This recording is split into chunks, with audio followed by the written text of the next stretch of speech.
శ్రీ ఆదిశంకరాచార్య విరచిత సౌందర్యలహరి 24వ శ్లోకం మరియు తాత్పర్యం.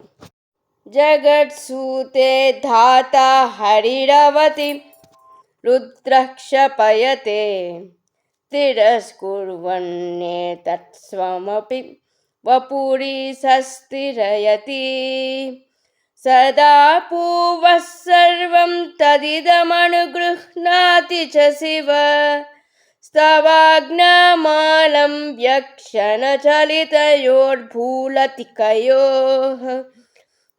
బ్రహ్మదేవుడు జగతిని సృష్టిస్తున్నాడు, విష్ణువు రక్షిస్తున్నాడు, రుద్రుడు సంహరిస్తున్నాడు. ఈశ్వరుడు దీనినంతటినీ తనతో సహా అంతర్హితం అనగా కనుమరుగు చేస్తున్నాడు. మళ్ళీ సృష్టి ఆరంభంలో సదాశివుడు దీనిని సృష్టికి అనుకూలించు స్థితికి తీసుకువస్తున్నాడు. ఇదంతా తీగవలెనున్న నీ కనుబొమ్మల సైగలతో ఆజ్ఞలతో చేయగలుగుతున్నాడు అని ఈ శ్లోకం భావం.